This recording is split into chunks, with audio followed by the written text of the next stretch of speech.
Hello, my name is Reverend Dr. May Elise Cannon. Today is Friday, July 12th. Today is day 280. And honestly, I don't know what words to say. 280 days since October 7th. But I can say that I know that there are men and women who are working diligently around the clock, who have been doing so every single day for the last 280 days, not getting sleep, sacrificing time with families and loved ones, to do everything possible to try to negotiate a settlement, to try to bring an end to bombing, the massive deaths and killings in Gaza, to try to bring the hostages home. Pray for them, that the right connections can be made, that they will make good choices, that those who have the option to de-escalate will do so, that when leaders have the choice to take a step back, that they would make that choice.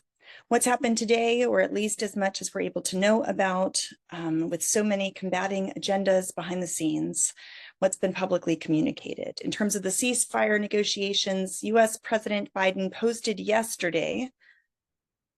today, I know what day it is, he posted today that his ceasefire proposal has now been agreed to by both Israel and Hamas. He said there's work to do and that these are complex issues, but that his team is making progress.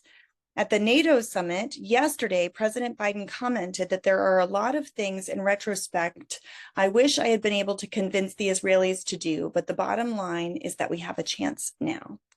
It's also important to note that it was announced today that the first NATO office is being opened in Amman, Jordan. So that was just announced in the news today following the NATO summit.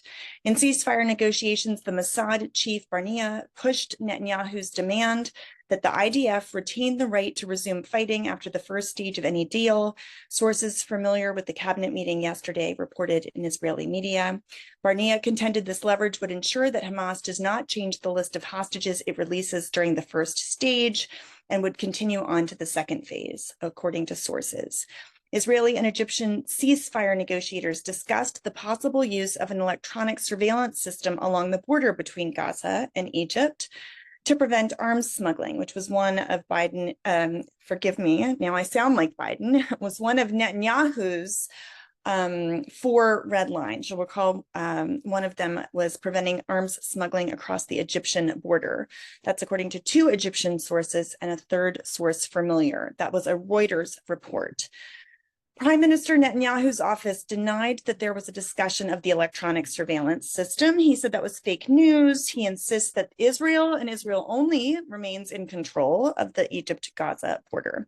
I just want to make note, the control of the Rafah border is a negotiated issue that is determined in the peace agreement between Egypt and Israel, and Egypt had previously said that that Israel was in violation of that peace agreement. Egypt News has quoted a senior Egyptian official saying there's no truth in the report about the security arrangements about that border issue. Senior Hamas official Hussam Badran said that the group proposed a technocratic government that has been agreed upon by all Palestinian factions, and that it is not affiliated politically with any organization run it is not affiliated with any, political organization that already runs Gaza or the West Bank. So that's an interesting report. That there's a technocratic agreement by all Palestinian factions. Hostages' families are on the 3rd day of their march.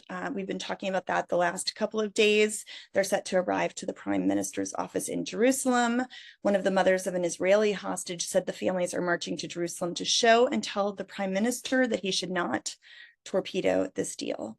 One of the news commentators, Amos Harrell in Israel, reported top figures in Israel's defense establishment hope that this time somehow it will be possible to implement at least the first phase of the hostage deal. It calls for the release of 33 hostages, women, the elderly, and the wounded for humanitarian reasons, although only 18 of them are still alive.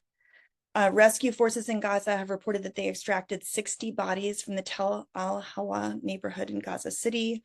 The IDF has been active there in recent days. Israeli forces killed the deputy commander of Hamas's Shujaiya battalion, according to IDF and Shin Bet statements. 4 international workers have been killed in an Israeli strike in a southern town in Gaza al-Mawasi, according to Palestinian reports. According to this report, a warehouse containing humanitarian aid was targeted. U.S. aide Samantha Power told the Associated Press that she has received Israeli pledges that would allow aid workers to move more quickly and safely throughout Gaza. I love that that's Samantha Power's report after we just heard that 4 aid workers were just killed. And so I just want to say this report from Samantha Power says that Israel has agreed to take steps to increase aid flow through the Ashdod port just north of Gaza. And I want to say that's great. Let's believe it when we see it. I think that's wonderful that we got that, commitment, but there have been so many verbal commitments made over the last 9+ months, and very, very few of them have been executed. The death toll as of today is 38,345 killed in Gaza, and the Palestinian numbers for those wounded is 88,295 at least.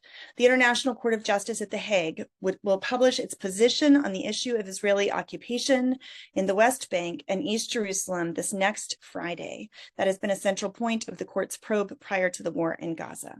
The former Prime Minister of Israel, Olmert, said, speaking of the occupied Palestinian territories, I'm warning the Prime Minister Netanyahu, the day is drawing near when arrest warrants will be issued against you for the crimes that you carried out every day in Judea and Samaria. That's his terminology for the occupied territories by Israel, with the support of its government, while you intentionally turned a blind eye to it. Hostilities have continued on the southern border of Lebanon between Hezbollah forces and the Israeli Defense Forces, and the Israeli cabinet has decided to extend military service from 32 to 36 months. That legislation will be advanced next week. It's important to note the Israeli Defense Forces are stretched quite thin between Gaza and the northern border in Israel. Forces have never, my understanding is this is the longest war since 48 that forces have been involved in contiguous fighting. Or continuous fighting. Tal Mitnick, the first conscientious objector of the Gaza war, was granted an exemption from serving the IDF. He was just released from military jail.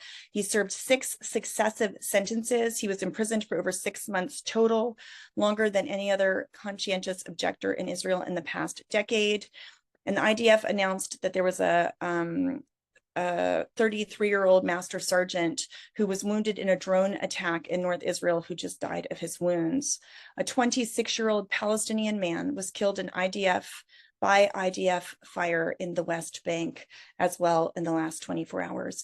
Pray today, especially for Palestinian prisoners like Leanne Nasser, who has been held under Israeli military detention, administrative detention for the last 4 months without any charges brought against her, no due process, and for all of those who are held captive in Israeli prisons, for those held hostage in Gaza, that they might be released and allowed to return home to their families. May it be so. In the name of Christ, amen.